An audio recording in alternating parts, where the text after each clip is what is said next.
we're just gonna quickly go over blending for straight grain. So I'll get up my first print, pick it up here.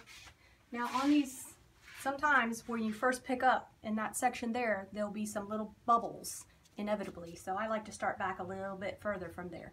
So not right at that edge, but a little bit further. So I'm gonna stick this down and let's pretend like I got that far. Now I'm gonna clean off my roller. Always use clean paper. Make sure you clean off the roller good. And then you're gonna use your sandpaper. Make sure you don't have any globs on the sandpaper. Put this down and hold it with a magnet. Now this is important. You have to get all the ink off, or otherwise you'll get a darker section here than is here. So get all the ink off. Make sure. If you leave some, it's gonna be darker. Okay, now you wanna get your next print. Oh, let me check under here, make sure there's no line. Because now's the time to check for a line. No line, because we went across.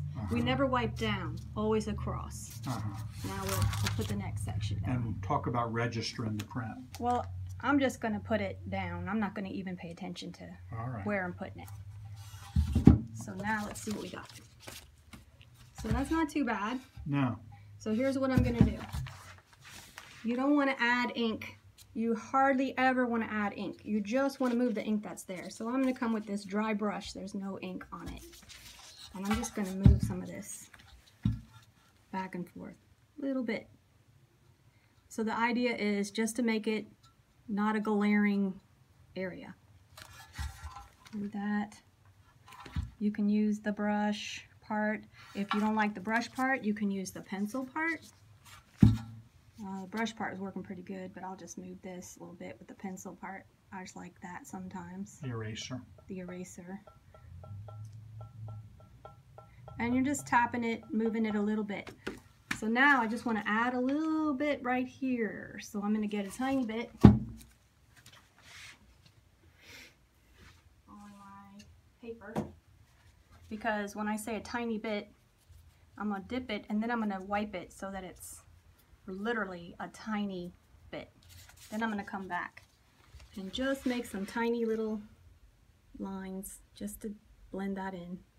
Not too much. Generally the less you touch it, the better.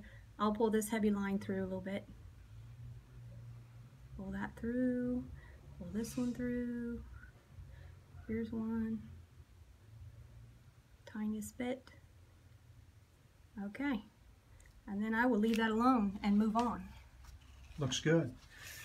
So after it dries, is it a lot harder than to blend? After it dries, you can use your pencil eraser and you can come back and erase lines. Like if you said later you come back and you said, oh, I don't like that, it's not quite right. You can literally take this and erase a line, but it's a little bit harder. So it's better to deal with it while it's wet. All righty.